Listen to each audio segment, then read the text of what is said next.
Fellow Falcoholics, what is up? Welcome to episode 223 of the Falcoholic Live. I am your host, Kevin Knight at Falcoholic Kevin, joined by my wonderful co-host, as always, Adnan Ikic at Say Which Way. Adnan, how we doing tonight?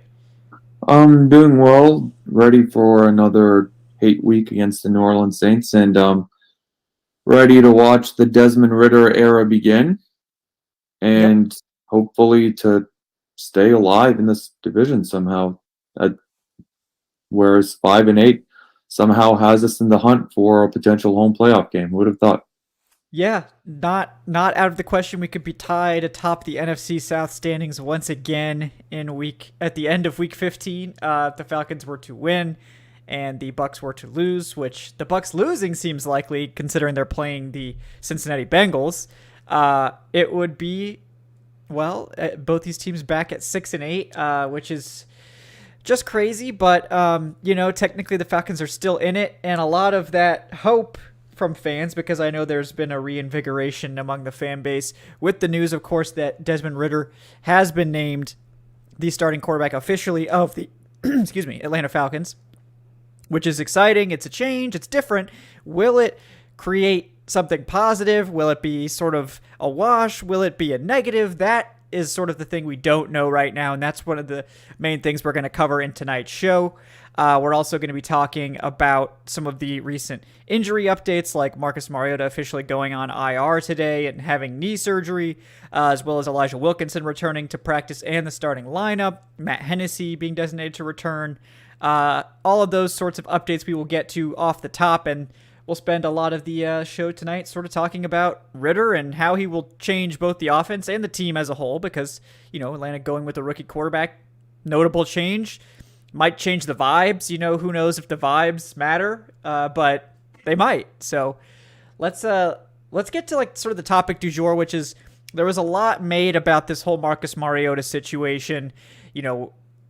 It's very complicated. Apparently he will actually have surgery. So, I don't think they're faking a surgery or anything like that, but also the injury hadn't cropped up on any report prior to, now. And calling it chronic makes it seem like this is something he's been dealing with for a while, but apparently it didn't rise to the level of something until now that was affecting his practice participation. But, it's possible he aggravated it. It's possible. A lot of things are possible, but I guess we'll just start with, Adnan, sort of what's your sort of thoughts on that situation? It's kind of dicey. I don't think we're ever going to get the full story on that, but where are you sort of with that stuff right now? Okay. So, like you said, we don't know everything that went into this, right? We don't know the full details. All I can speculate on, and we are speculating right now, is on what we see and what it seems like. So here are the details for those that missed it. Arthur Smith announced or told the team on Thursday that Marcus Mariota is getting benched in favor of Desmond Ridder. We knew this. According to the Athletic report, Marcus Mariota the next day decided to leave the team, and he will not be with the Atlanta Falcons for the rest of the season and probably moving forward. So I know there was a big civil war going on Falcons Twitter yesterday about, Marcus Mariota, about, did he quit on the team? What people's opinions are. I'm of the opinion that I think he did. I think he did quit on the team because, and here's my reasoning for it. I don't think that we would have even known about this knee injury if the news hadn't dropped that Desmond Ridder was taking over the starting job. Chronic knee injury, as you mentioned, means that it's been lingering for a long time. I think the definition is 3+ months for it to be chronic, so he's probably been dealing with it all season. It didn't even register enough to pop up on an injury report. I'm not saying he's not hurt. I definitely do think he is hurt. He's getting surgery. But I think that after Ridder took over the starting job, I think that's where he was pretty much like, enough. I'm going to go get surgery on this now, and and he's leaving the team. So he's not going to be a part of the team. I think Arthur Smith is disappointed just based on the tone in his press conference, just reading the tea leaves there. I think the Falcons probably didn't see it coming because, I think they expected Mariota to be the backup moving forward. And, if I am correct in my speculation, because again, this is just speculation right now, I'm incredibly disappointed in Marcus Mariota just because it's rather unprofessional because he did get his shot. He didn't play up to par. And, now instead of helping to mentor Desmond Ridder moving forward, the way he said he would in the preseason, by the way, remember we talked about how Mariota outright told, I think, Sports Illustrated that he would definitely be willing to, be a mentor to Desmond Ridder and how he, relishes having voices in the quarterback room and how it'll help everyone improve. But it just seems it's just really disappointing that he's just outright leaving the team, even though he has a chance to stay and to help out. And I think Arthur Smith was counting on him being a suitable backup and one of the better backups in the NFL, just in case something happens. But overall, it's just incredibly disappointing, and I think it's a really bad look for Mariota now and moving forward for his next contract because he's not coming back to the Falcons next season for salary cap purposes and for I guess this at this point because I don't think Arthur Smith would want him back right now. But yeah, it's just one of those things where I don't think the Falcons saw it coming at all. We didn't see it coming, and best of luck to Marcus Mariota, but his time as a Falcons is definitely done. Yeah, it's a tough situation, right? I mean, because we have to speculate because they're never gonna make this clear because I think the Falcons are too classy of an organization to throw a player under the bus even if they maybe deserve it. I don't think your read on the situation is necessarily wrong. And technically, look, Mariota can step away from football at any time. The contract is voluntary. So it's not like he can't retire or quit if he wants to. It's just there are consequences for that, and I think that's what you're saying, Adnan, is it could have very serious consequences for his career after this if it does come out even privately that he did potentially, quote unquote, quit on the team or step away. And I don't blame him necessarily for wanting to, I guess. But yeah, go ahead. I was gonna say, like, the thing is, like, it was announced on Friday. I'm just putting the timeline together. It was announced on Friday that he was leaving the team, and then like after that, it's that he was opting to get surgery. You can still remain on. You can still be on IR and still be around the team. I think that his mentorship would have been very valuable to Desmond Ridder. As that veteran backup quarterback behind him. Like we saw it in Indianapolis when Matt Ryan was benched before Jeff Saturday was appointed. Matt Ryan pretty much said that even though he wasn't going to be the first or second stringer, he was going to do everything in his power to help the young quarterback, navigate through the murky waters of his first NFL starts. Mariota, it was just announced that he was leaving, and I understand, like he did have a child. Congratulations to the Mariota family. Absolutely. But I mean, he's not away at he's not overseas in the army right now, and that he can't like see his child. Like he would still be able to be at home, go home, whatever. But the consequences of it is that it's still fair to criticize the decision, even though he's not under the obligation to stay to play out the contract. Like the fan base has every single right to criticize him. Arthur Smith has every single right to be disappointed. And I think that Arthur Smith, more than anyone, is the person who let down the most because that's the person who believed in him the most, even to a fault, I would say this season. So I don't know. The consequences of these actions will play out, and best of luck to him in the future. But yeah, this was just a super disappointing move for someone who we had nothing but great things to say about off the field, even though we did criticize his play on the field. Yeah, and it's a bit surprising, like you said, because I think that he did do basically everything right from an off field perspective.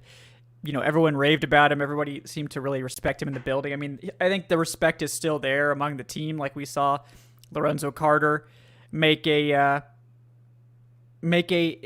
clear that they weren't faulting him for stepping away. It's really it's difficult for him, and this is not the first time that this has happened. And I recognize that this is probably very psychologically challenging for him, having been benched multiple times. When you come into the league as like a top 2 pick, legendary college player, Heisman winner, and have opportunities to start and then fall short. I mean, I imagine it's very tough mentally and very difficult. So I want to respect that, but it happens to a lot of guys, and I do think that the Falcons were hoping to have his leadership ability, his mentoring, like all that stuff on the sidelines to help Desmond Ridder. And it does sound like Mariota has kept the lines of communication open with Ridder, and he was like, look, please reach out to me if you need anything, like if I can help you. And, hopefully those two will continue to talk and everything will be, positive there. But it's tough, and I don't really disagree with anyone who has soured on Mariota after this. I think the NFL will take a close look at what has happened, and it could really affect his future in the league if if the worst has come to pass. But maybe he doesn't care. Maybe he's just done with football and he wants to just step away. He's made, I think somebody referenced, he's made over $60 million. Maybe that's enough.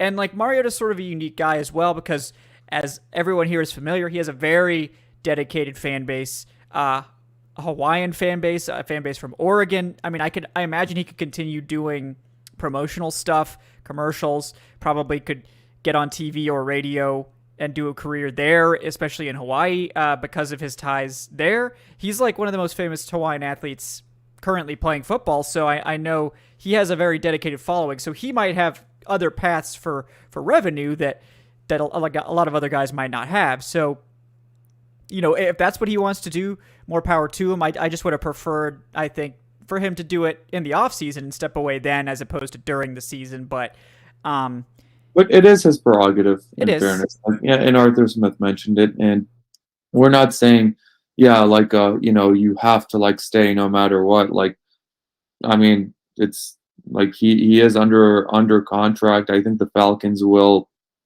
on their end, honor the contract. They're putting him on IR. They're going to pay him out for the rest of the season.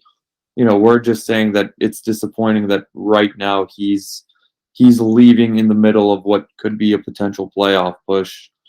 When you do have a young quarterback right there, and Desmond Ridder, and when potentially, like, what if something happens to Ridder in this New Orleans game? Like, then the season's super over at that point. But it is what it is. It is his prerogative, and I do. If he is choosing to retire, I absolutely wish him the best in that. If and when he does move on to the Falcons, I wish him the best, in those endeavors as well. But the Falcons definitely aren't bringing him back next year. And no matter what happened throughout the season, I think, it's $12 million, I think, in cap savings next season. Yes. And he has a roster bonus as of March 19th? Yeah, which they were never going to give him unless he was the starter. So, yeah. Yeah, so it's like, I think they were going to part ways either way at the end of the season. I think that's just how the contract was structured out. And, I am excited to see these next 4 games of Desmond Ridder, no matter what the situation is with the backup. Yeah. So, we'll continue to monitor, but yeah, it does seem like the relationship unfortunately has soured, and Marcus Mariota is unlikely to be. Marcus Mariota wasn't going to return on this contract unless he won the starting job and proved himself in that capacity.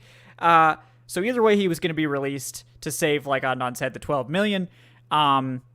But now that this has happened, you sort of doubt that there's a reunion, because I think before it was possible that if he didn't get any offers to start elsewhere, that the Falcons would have happily taken him back as their veteran backup behind a rookie, because that's the type of guy they're going to be looking for, with Ridder starting, if that's the route they go next season. So we'll see. But I think it's doubtful that is something that happens going forward, that Mariota is back. And that's sad, because I think we saw that, like, even though he wasn't taking this offense to like a great level, he was certainly good enough to be like a backup here that could, I mean, he won 5 games. He kept this team afloat. The offense certainly was functional. It just wasn't particularly great or good. Like, the passing game was very limited, but as a backup, I think he's one of the best backups in the NFL. He's clearly capable of being that level of player. He certainly deserves to be on an NFL team. So hopefully he can do what he wants to do going forward. And I hope he's able to at least spend some time with his kid now. Congratulations for sure on that. But sad that it had to end like this, because, like you said, it was such a good relationship, I felt, and it was such a nice story, even though it ended with his benching. It's sad to see it come to an end like this, potentially. So I want to give a shout Chance Parker, what's up? Says, first time catching the live stream, usually listen on Spotify. Keep up the good work, go Falcons. Thanks, man. Appreciate that. Welcome to the show. Also wanted to give a shout out to patron John Barnard for his donation to the Senior Bowl Fund. John, thank you so much, man. Really appreciate that. I know you're in the chat. So I wanted to thank you personally. So I do appreciate that. And if you're interested in supporting the Senior Bowl Fund, you can do that at the link in the show description. It's streamlads.com/Falcoholic/tip. Leave a question. We'll be sure to answer that for you. You can also do Venmo if you prefer that. It's on my Twitter account at FalcoholicKevin. There's a link there. And yeah, like and subscribe, all that good stuff, guys, as we get into some more Falcons topics. Next thing I wanted to cover, I think the biggest news, well, there's 2 guys coming back that are probably both equally important, but Elijah Wilkinson has been on IR, officially activated off IR, and today was practicing with the starters again. How big do you think his return is for this offensive line, Adnan? Because I thought he was playing really well before he got hurt. Oh, he was playing really well before he got hurt. Like, I mean, he wasn't like an elite guard. I think he had his PFF grade this season was a 64.7, which, when you compare it to the other left tackles that we've had over the years, that's really, really solid. It's really solid. I think Jalen Mayfield last year was like a 30, and he started all season. But yeah, Elijah Wilkins, I'm really excited about this. I think that was one of those unsung losses. He's one of the unsung heroes, and I think it was one of those very under the radar losses that was really, really, bad for this offensive line. I don't want to say outright catastrophic, but you could tell that this team, this offensive line sort of took a step back when Wilkinson went down to injury. And it's great that he's back, and he's not back a moment too soon, because we have this stretch run coming up. And, I think he was doing a great job. He had a lot of continuity with Dahlman and Matthews to either side of him. But it's, it's nice to have some of these guys coming back healthy. And like I said, not a moment too soon, because this team feasibly, I know we're talking about the play, they do have a chance at the postseason. They feasibly have to go at least 3-1. Yeah. With that one loss maybe being only to the Ravens, if you will have it, because I don't think you're allowed to lose any of the other 3 NFC games. You definitely can't lose to the Bucs or the division game to the Saints. Yeah. But all of a sudden, the schedule right now, Kyler Murray and Rondale Moore are down for the season for the Cardinals. Best of luck to Kyler Murray in his recovery. You always hate to see someone go down to an injury the way that he did, but I'm really, really happy that he signed his extension last offseason. Yeah. He doesn't have to worry about that aspect of it. The Saints look broken. And then you have the Bucs who don't. The Bucs aren't striking fear in anybody right now. This isn't the Bucs of the last 2 years. And then even the Ravens, you may not have to face Lamar, even though Huntley is maybe one of the best backups in the game right now. But there is, the door is open. The door has just stayed open all season, despite the fact that, this team has played poorly, despite the fact that this team has tried to shut it itself. Like there's just like a rock that's just like keeping it ajar. Yeah, I mean, the Bucks being bad is the opening the door for everyone in the division. I mean, the only team that would probably be out of it is if the Falcons beat the Saints this week. And the Panthers win, then they're probably like more like effectively out of it. But even they wouldn't technically be mathematically eliminated at that point. But the Panthers also, I think technically the Panthers have a better chance to make the playoffs right now than the Falcons, and a lot of that has to do with how these teams have played over the last few weeks. The Falcons have been very uninspiring, whereas the Panthers have been playing better. So it's funny to me that we're in the mix, but it is something that is a reality with the NFC South in this state. And like you said, the Falcons getting healthy here and making a change at quarterback, these are things that could result in a spark and a late season, getting hot late in the season.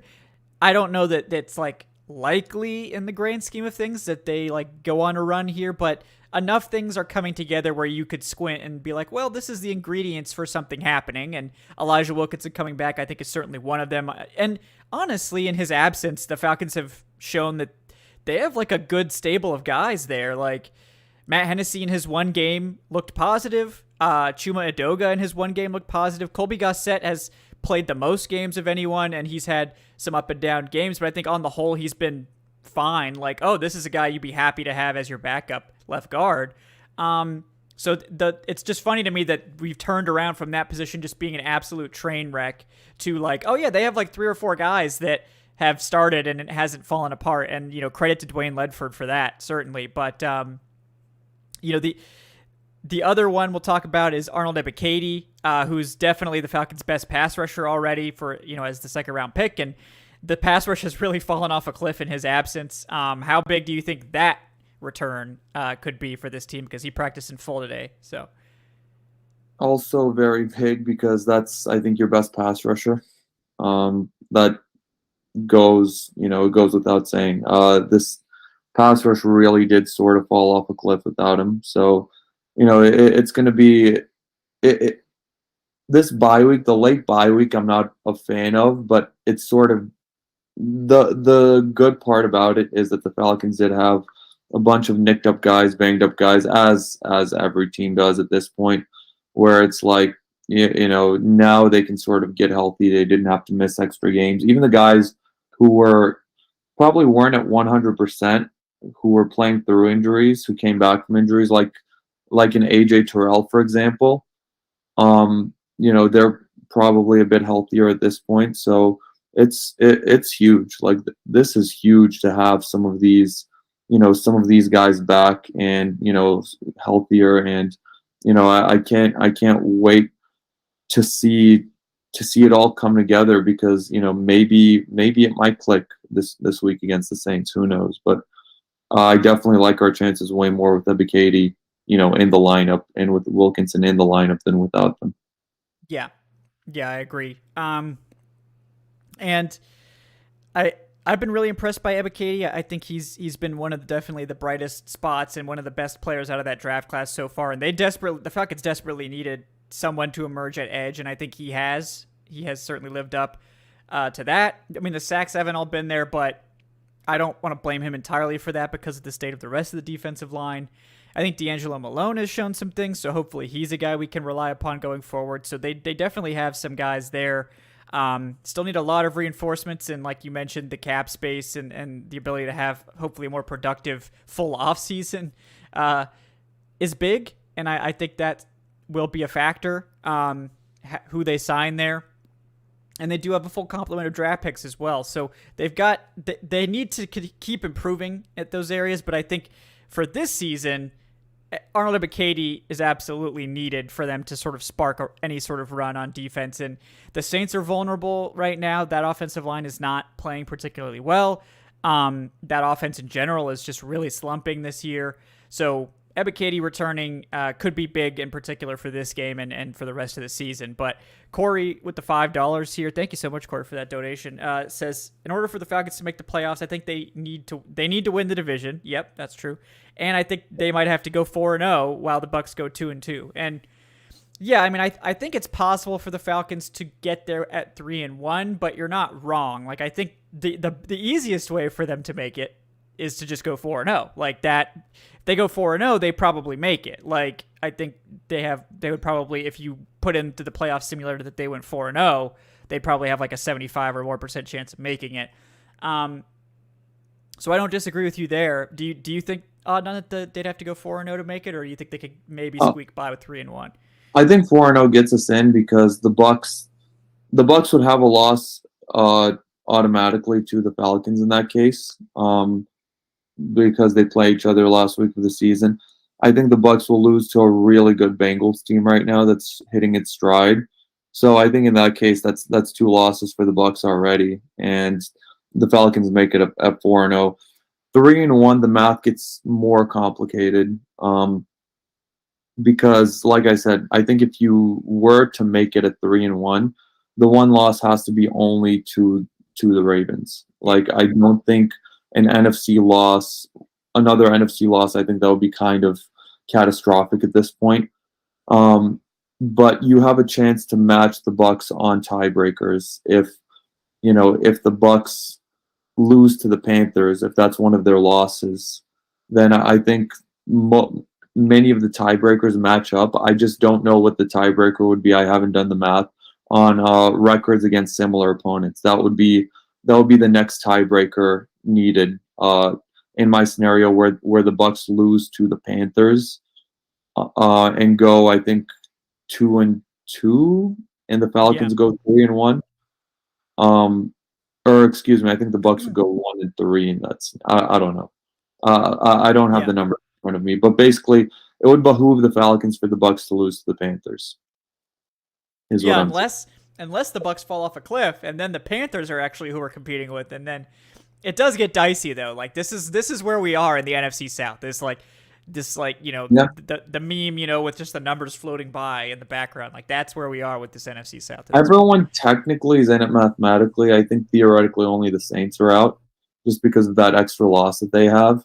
Yeah. But right now the Falcons, Panthers, and Bucs, they're there, and they're there because the Bucs are keeping the door open. Yeah, I mean, honestly, the best thing might be if the Falcons were to go 3-1. If the Bucs were to lose out except for the Panthers game, if the Bucs just handed the Panthers a loss and the Falcons went 3-1, that might be the best scenario depending on everything. So that would mean the Bucs went 1-3 and the Falcons went 3-1, and then they beat the Panthers to keep the Panthers from catching up. So it's very complicated. I don't want to do all this math, but the Falcons the fact that we're even talking math and talking about these scenarios, sitting here at 5-8 is actually like borderline insane right now. But that's just the state of the NFC South at the moment. Yeah, so it's weird. It's very weird, but that's just how it is right now. In this NFC South, there is a scenario. I don't know if this scenario will play out, but if the Falcons go 3-1 and the Bucs go 2-2, they'll be tied. But it depends on what those wins and losses are, where it could be in favor of the Falcons. But we'll see it play out, and with each passing week, it'll be a lot more clear. And this is a must win. Like we're on the top of this week in the Saints. Like this week is absolutely like lock it in, must win. If the Falcons lose this week, like there is no more like playoff. Just mathematically maybe, but like it'll be over. I think at that point. Yeah. The Bucs, then we're talking about the draft pick for sure. Like, at that point we're looking at the tank. Yeah, it's like, okay, well, maybe we can get in the top 5. But, I mean, it's a tough game coming up, and that's a good place to transition towards that part of the show. The Falcons are 4.5-point underdogs, and I think a lot of that has to do with the fact that nobody knows what Desmond Ridder is going to offer. It's a rookie making his first start on the road against what is a good pass defense. So the betting markets aren't gonna give a lot of credit to a rookie quarterback making his first start against a good defense. So, it's like Ritter's gonna be a big underdog. So it's really a question of how ready is he. And according to everything we've heard, and I wouldn't expect to hear anything negative about Ridder. I mean, let's be honest, but it really seems like over the last month, based on the reporting that we've read, that Ridder, in terms of the mental side of things, has really impressed the coaching staff and really sort of grasped the mental side of this offense in greater detail over the past month. That's where they've seen a huge improvement. And, maybe that is why they elected to keep Mariota in for this last, after the bye, like basically until the bye, to give Ridder the chance to sort of catch up to where they felt he needed to be. And maybe now they're more comfortable with where he is. But at this point, we've been told there will not be any limitations placed on him, that they are going to be running the full offense, that they have full confidence in Ridder to be ready to go. And so then it becomes, do we expect to see any changes? How will things change? Because I think that they will probably change a little bit. I don't know if it'll be drastically different, but what do you think, Adnan? Just right off the top, like expectations for Ridder going into the Saints game. What's your sort of baseline of what you're looking for on Sunday? I'm just looking for a smart football game. I know there's going to be, some mistakes.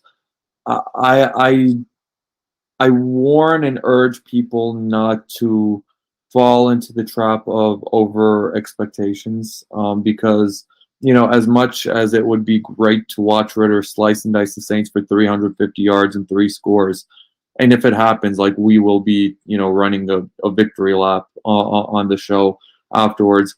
I think it's important to, remember that this is, after all, a rookie making his first ever start in, I think, the most hostile environment.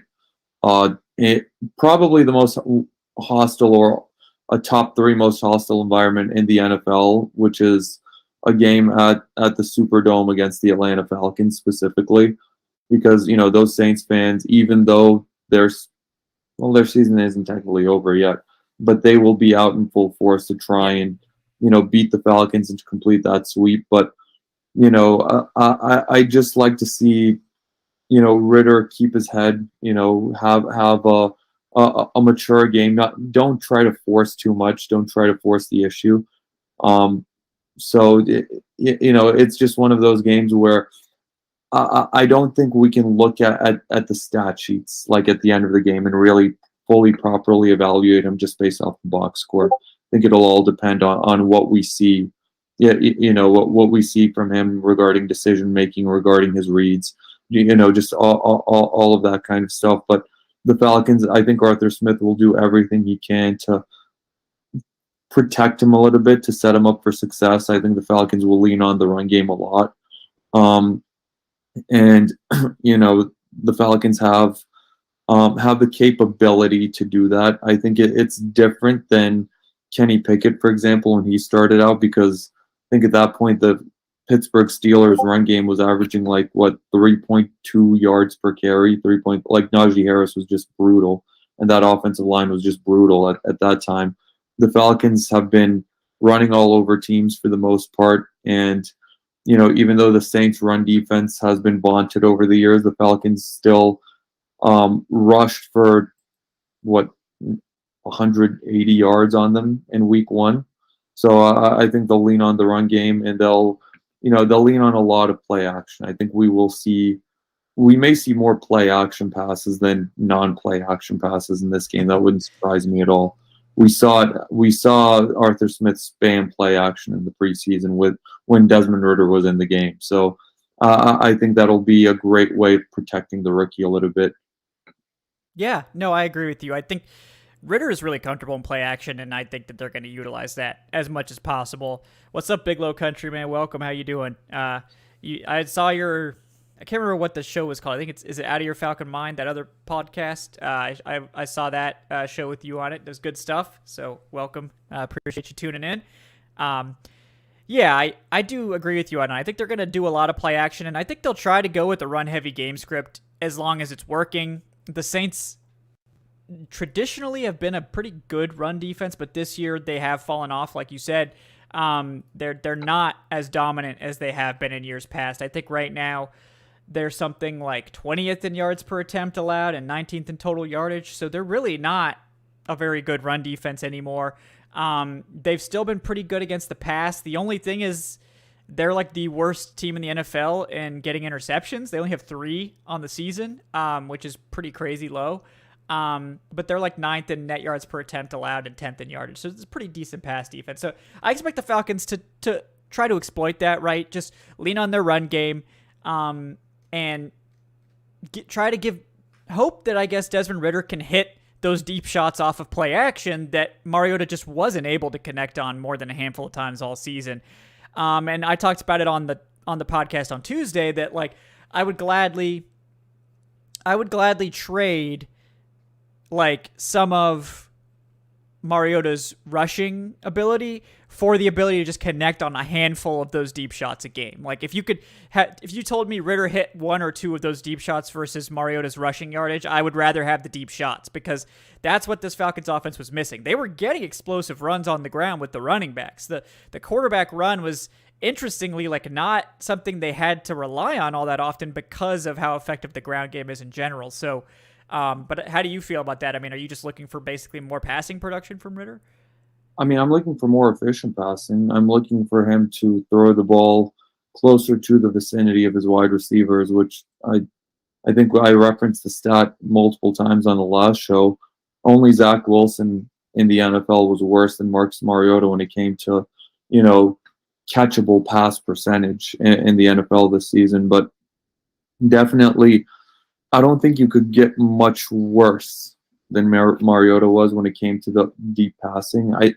I forget what the stat was. I think he was like, I don't want to say the incorrect stat, like 2 for 20 on like passes that travel 20 yards downfield. Mm-hmm. Like something really bad. I know, like, we had that Demir Bird touchdown against Cincinnati, but that was about it. Nice. That was nice. Yeah, it was really nice, but it was very few and far between. But like you said, you have to be able to connect on those deep shots, and there's a reason why Arthur Smith kept dialing those shots up, even though Mariota didn't prove that he could hit it consistently, because Arthur Smith, he knows an offense. Like, he knows his offense. He knows, he's much smarter than us when it comes to calling an offense, and when it comes to the NFL. He knows that opposing defenses will stack the box. Like, that safety will come in. He'll be, maybe 7 steps, away from the rest of the defensive line, as opposed to a traditional 12 or 13 steps away. Like, when those safeties come into the box, you have to be able to take advantage of that. And I think just connecting on one of those deep shots, especially early on in the game, it would not surprise me at all if Arthur Smith, dials up a deep pass on the first drive, maybe even the first play of the game. And if the Saints dare Desmond Ridder, to hit it, to beat them on it. And if that happens, then suddenly you've thrown the first punch, and suddenly the Saints defensive game plan, possibly gets completely flipped upside down, because all of a sudden now they have to account for that deep passing game. And we saw Ridder connect on some deeper passes, no Hail Marys or nothing like super, extravagant, but we saw him convert what was a 2nd and 28 against the New York Jets. We saw him convert a 3rd and 15 in that same New York Jets, I think on the same drive. Like, Desmond Ridder, the ball was coming out of his hands really, really well. Like, I think the ball was coming out like better than I even saw it at Cincinnati for him. So, I don't know if that's the product of having a full, NFL offseason, regime with the professionals in Atlanta. But, we'll see. We'll see what it looks like on Sunday. But it's definitely so important and so key to be able to connect on some of those deep passes. Yeah, and I agree. Like, it's.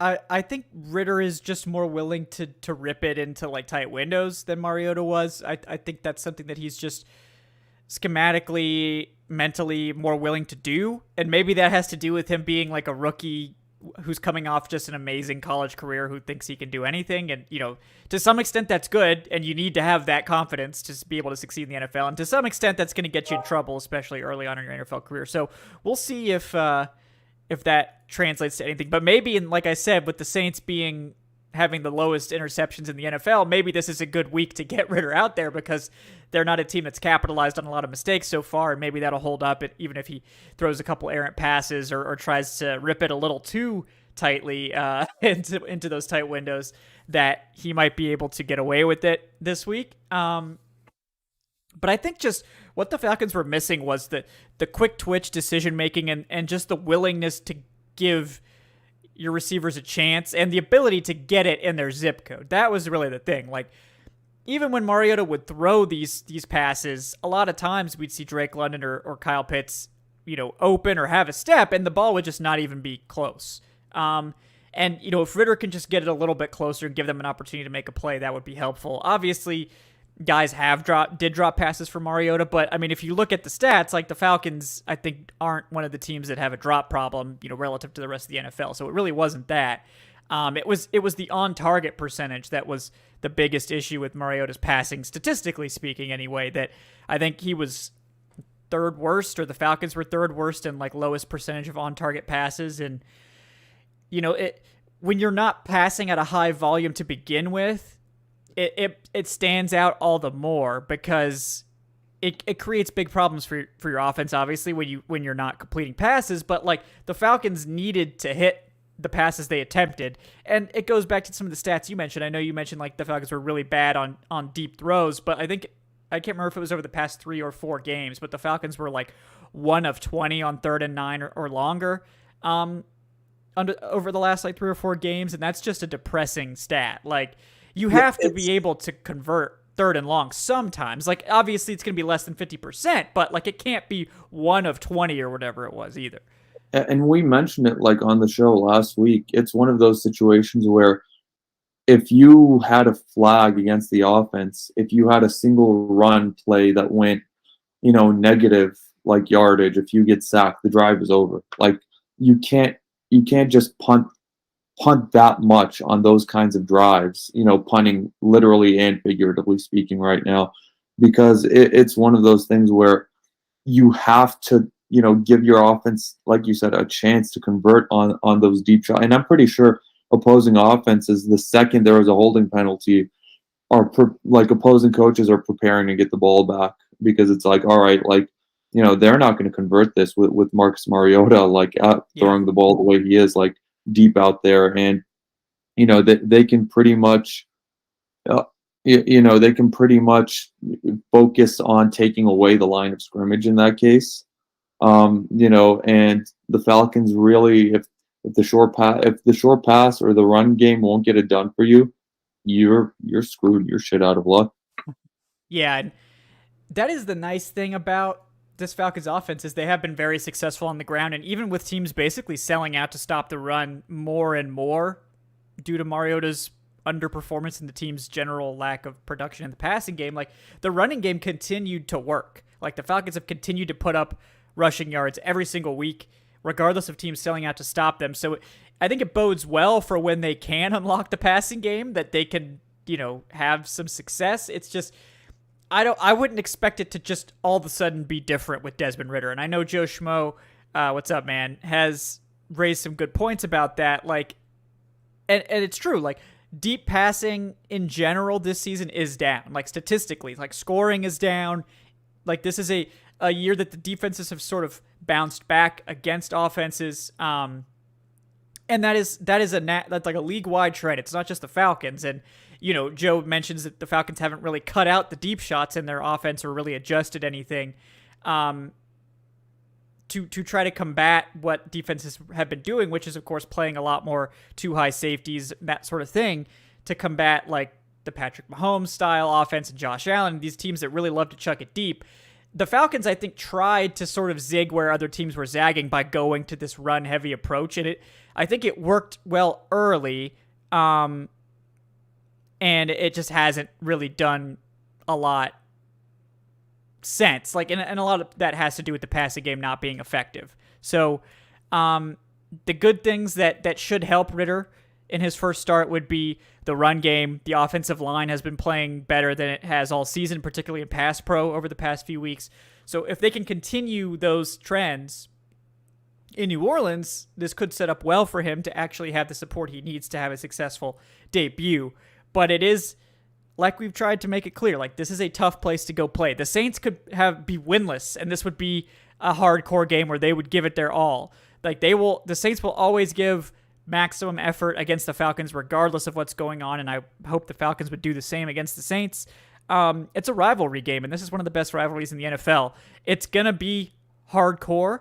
So it's gonna be loud in that stadium regardless. So it's a tough place for Ridder to come and play, but he's used to going on the road to hostile environments and winning. Like that, he's very experienced for a college quarterback. You know, he has a ton of reps under his belt.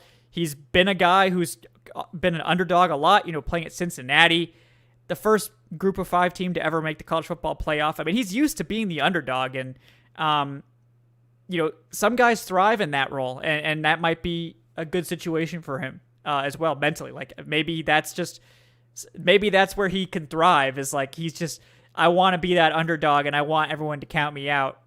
Some guys, you know, need to manufacture that, but I think for Ridder, this is a real situation for him going up against the Saints this week. Yeah, the Falcons are 4-point underdogs this week. Like, you know, the sports books have the Falcons as under. This isn't like Dabo Sweeney out here trying to, you know, manufacture Clemson in their best years being the underdog. Like the Falcons are the underdogs in this game. Yeah, they are. They're 4.5-point underdogs, and you know, we'll see if that changes at all going in, you know, but I don't think it will. I think bettors are going to be low on the Falcons. So, you know, if you're a crazy bettor, like I would never recommend betting on your own team personally. Like I'm not a betting person ever, but you know, I like the money line on this game if you're a big fan of the Falcons, but don't bet on your team ever. Like just don't do it. Like you bet with your heart and you lose money, and it's not a good situation. So I don't recommend ever placing bets on your team. So that's my advice there. But, it's going to be interesting to see how they come out and play. Like the Falcons are coming off a bye. They're well rested. And I think they have an excellent opportunity to sort of finish strong in the Final Four. I don't know that we need them to like win out or do anything crazy. I would just like to see, and we've talked about it a lot, more consistent passing, Ridder sort of looking comfortable, looking competent, looking like a good steward of the offense, not being a net negative, just looking like like someone that I just want him this week and over the final 4 weeks to be like, this guy is good enough that if he was the starter next year, we would feel comfortable with that. Because if that's the case, it opens up so many more options for you in the draft, in free agency. Like you don't necessarily have to go all in on a quarterback if one comes available. You don't have to try to sign some mid-level veteran to hold you over. You don't have to go draft someone like a Will Levis. We'll talk about that. That was a mock draft pick this week. I do want to touch on that briefly before we wrap up here. But I think at the very least, I just want to see Ridder just have some good throws, look reasonably comfortable, and look reasonably competent. That's all I'm asking. I'm not asking for 4-0. I'm not asking for anything crazy. And I think, I don't want to speak for you, Adnan, but I think you're in a similar boat. Like that's all you're really hoping for. Yeah. And then if we get more, that's great. It would be great. Like it would be great, but it's not fair to, you know, put this on Desmond Ridder's shoulders. Like you know, keep the expectations in check. But one thing I will say that I'm really happy about is I'm thrilled that the Falcons, you know, are in the scenario where these games mean something to potential postseason berth, because you know, this is invaluable experience, because I think there is a difference between, you know, all right, you're out of it. 5-8 should keep you out of it in the normal season if you're not the Falcons in the NFC South this year. But, you know, let's say you're out of it. I think that's different. That kind of, those vibes are different versus, all right, you're like in a weekly playoff push with each passing, you know, game that you win. So I think this is invaluable experience to both Ritter and to all of the young guys on our team. Yeah. Yeah, I agree. And it's always great to have meaningful games in December. That's what is, even, coaches will always tell you that. It's playing meaningful December football is what you're there for, what you want to be doing. Like, you can't make the playoffs every year. You can't win the Super Bowl every year. But Unless what you're you the Patriots, like well, during unless you're Bill, the Patriots. they Yeah, made well, it. I'm not willing to make eldritch pacts, with various evil deities to ensure my team wins Super Bowls. None. Maybe some are, like Tom Brady, perhaps, but I would rather not go the dark magic route. I would prefer to just get there by building a good football team and roster, doing it the old-fashioned way. But I can't speak for everyone else, of course.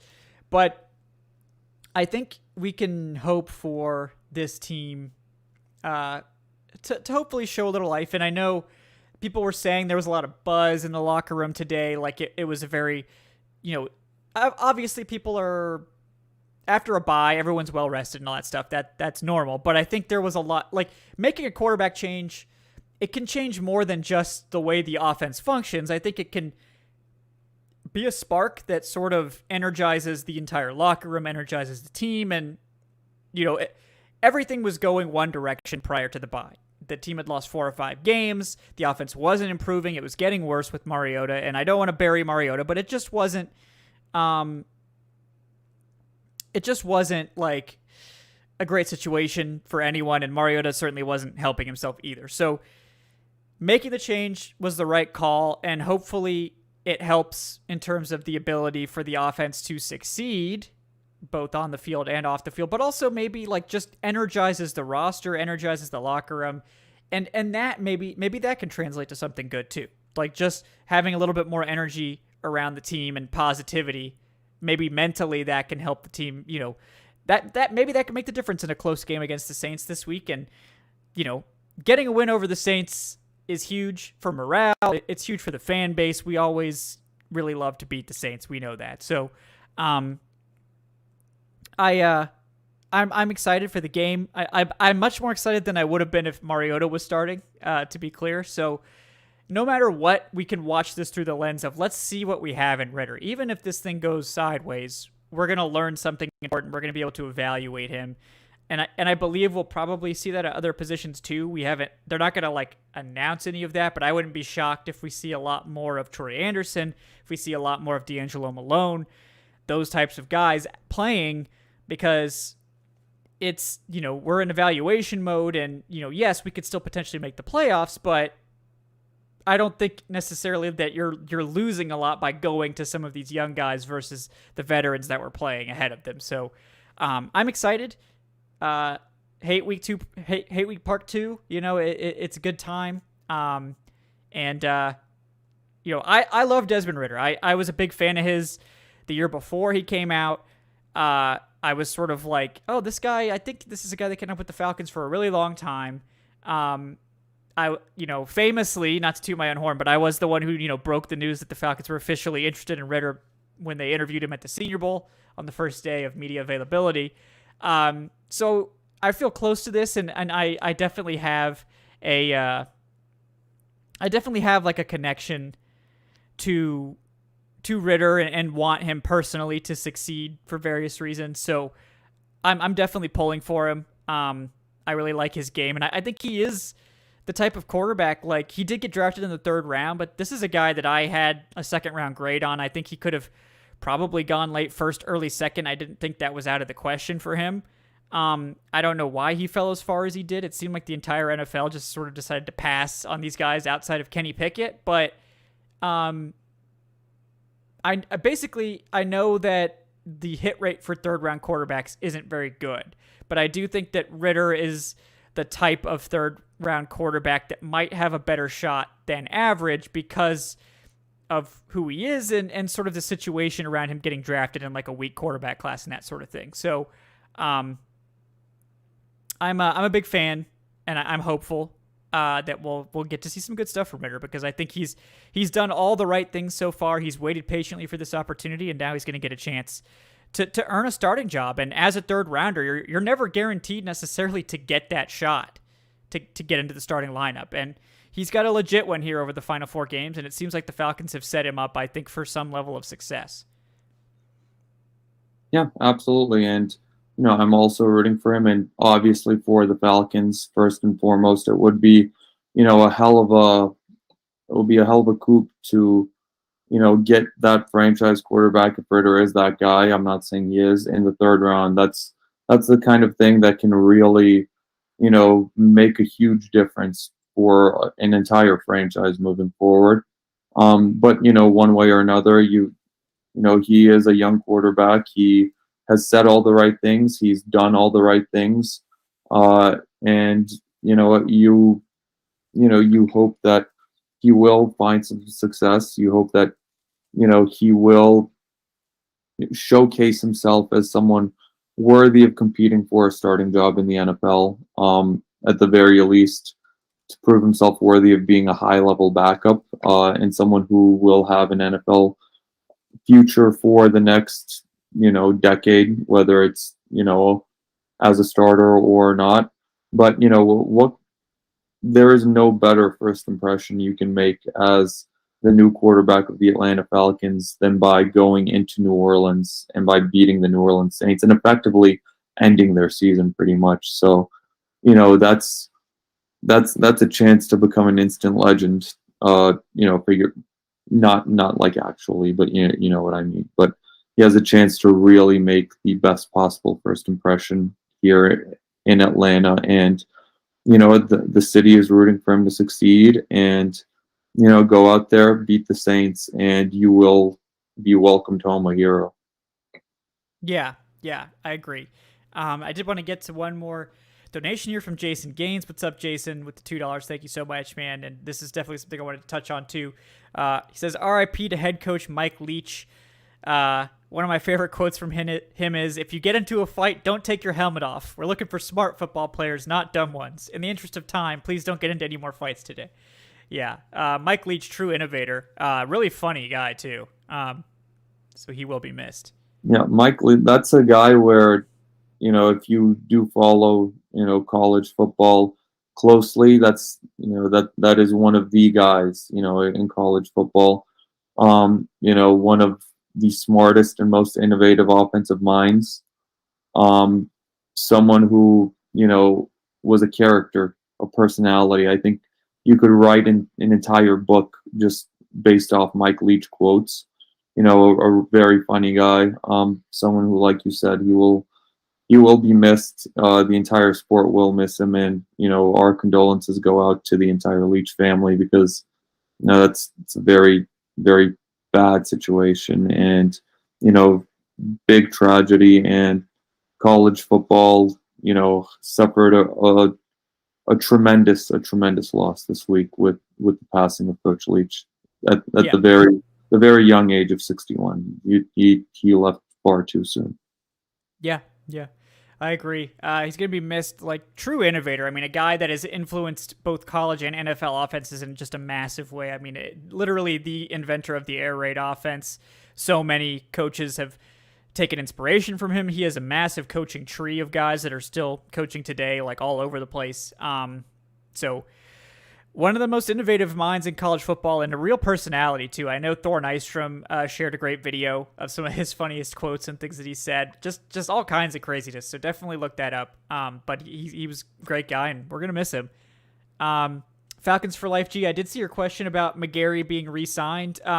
That's something we're gonna cover in like great detail at some point. Not tonight. I do know like that's gonna be a big topic. We're probably gonna do like a major segment, like probably 20 minutes or more, maybe an entire pod on like whether the Falcons should re-sign Caleb McGarry. So we will get to that. But yeah, I think how he plays over the final 4 games is going to factor into that as well. But yeah, I mean, at this point, he's in line for a big contract. I'll say that at least. At this point, I would expect him to get pretty significant money. Like $15 million a year is what I would think is probably what we should expect. I know Aaron Freeman disagreed that he would get that much, but I think that he might. So we'll see. And it depends on how he plays over these last 4 as well. But yeah, I did want to also Todd McShay's mock, I think, He's predicting the Falcons to have the 6th overall pick, which, I'm not upset about that. I am upset with the Falcons taking Will Levis. I don't know if you have takes on Will Levis yet, Adnan, or not, but I'm not for Will Levis. I'm neither. sorry. I'm not for a quarterback where his best trait is he has a big body and he could be the next Josh Allen. Like there's one Josh Allen. Like yes, there's literally one time it's worked out. It's Josh Allen. Yeah. So I'm out on Will Levis. I'm sorry. Yeah, he's all traits, and like I was one of the people that was lowest on Josh Allen coming out. Like, full disclosure, like I thought Josh Allen was going to be a bust. I thought the Bills made a big mistake by drafting him, and like I'll own that. Like I was wrong on that, but I think you look at the history of teams who pick players like Josh Allen and basically quarterbacks who have poor statistics like Josh Allen did, the hit rate is extremely low. Generally, guys do not meaningfully improve from college to the NFL. It can happen, rarely, but Will Levis inside the top 10 is not something I would sign up for. I don't agree with drafting a traits quarterback that high. I would consider drafting Bryce Young. I would probably entertain drafting CJ Stroud, but Will Levis is not someone I'm interested in. Honestly, I'm not really that interested in quarterback in general. I'm not really a fan of taking a quarterback in this class right now because they're not going to be in range for Bryce Young, who I think is the guy in this class. But, CJ Stroud, I think, has some questions, and we'll see, where he ends up going. But I'm not in at all on Will Levis. I think the Bills caught lightning in a bottle with Josh Allen, and it did work out for them, but I wouldn't go down that road trying to make that happen, trying to recreate Josh Allen. I think that's a road that's going to be paved with a ton of failures. It was a ton of people, a ton of failures before Josh Allen. There'll be a ton of failures after Josh Allen. I'd much rather take like Anthony Richardson in the 2nd round if we want to take a traits guy, or like Hendon Hooker, who of course is probably going to miss a fair amount of next season with his injury. Or he can play before, the end of next season, or maybe he can come back for training camp. I don't know, and Hendon Hooker's an older rookie, but he's not going to require like a super early pick. And of course, a lot of this has to do with how Desmond Ridder plays too. So we'll see how it all shakes out. But yeah, I'm not in on Will Levis. I'm just not gonna. I don't want to do that. Not interested. I could be wrong about him too, though. I'm not a perfect evaluator. I miss on plenty of guys. So, but yeah, Adnan, we've talked about quite a lot of stuff. Anything else that you want to touch on before we wrap up tonight? Fuck the Saints. Go Falcons. I do not apologize for my language. We can't get swept by the Saints. We can't. It's unacceptable. And if the Saints beat us and complete the sweep, then they will have officially tied us in head-to-head series record for the first time since 1970. So, you know what? The Falcons, your former player ancestors, your forerunners, do this for them. Do not let the Saints tie you, because, if there's anything that the Falcons, did well in the 70s and 80s, it was beat the shit out of the Saints. And I would very much like to get back to that. Yeah, me too. Definitely. Without the other stuff, we can leave everything else in the 70s and 80s. That was a terrible time for the Falcons. But yeah, I'll take the beating the Saints part for sure. Yeah, well, that's all we want. Just beat the Saints. That's all I'm asking for. If they were to go 1-3 over this last 4, but the one win came against the Saints, I would take that. I would accept that. So, that's where we're at. But yeah, guys, appreciate everyone for hanging out tonight. All like 120 of you or whatever. Thank you guys so much for that. In a difficult season, everyone's still hanging out. And we got a great off season coming too. Like I said, we're still fundraising for the Senior Bowl. We'll be doing that over the next couple months. It is in late January for those that aren't aware. I will be on site once again for all of the practices. I just came up with my scouting list for the Senior Bowl. I'm going to try to watch at least 20 guys before I get there, mostly defensive line, because I still feel like that's where the Falcons have to get help. And I just like watching defensive lines, so that helps too. But yeah, like and subscribe, guys, if you haven't done it already. We appreciate that. If you're listening to the podcast, give us a 5-star review. If you want to donate while we're off air, you could do so at streamlabs.com/thefalcoholic/tip. If you leave a question, we'll be sure to answer it on the next show. Or you can do Venmo. You can go to my Twitter, which is at Falcoholic Kevin. The link is on there. All that's going straight to the Senior Bowl Travel Fund, so we appreciate all that, guys. Thank you so much. Before we take off, though, I want to thank my co-host, Adnan Ikic, at Say Which Way. Adnan, anything you'd like to plug before we move on? Out of the bye week, so back to regular articles. So series history and what if the Falcons win and lose scenarios will be going this weekend.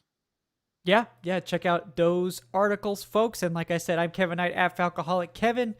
I will have, all of our picks coming out tomorrow. I'll have the game preview with former Saints wide receiver Terrence Copper. That will be coming out on Friday. So you can look for that. We're going to get into this Saints matchup. And then, of course, we'll have 5 questions coming after that with Canal Street Chronicles, SB Nation's Saints blog. And then for Sunday, just a heads up, I will be traveling on Sunday. I believe I should be, available to watch the game and do a show afterwards. But there's a chance, of course, with air travel, especially around the holidays, that might not happen for whatever reason, so I will try to keep you guys updated, but should be a post-game show at the normal time after the game, but if not, it's because I'm probably stuck in an airport somewhere, so appreciate your guys' understanding with that. But thanks again, guys, for tuning in. We will see you next time on the Falcoholic Live. Have a great night, folks.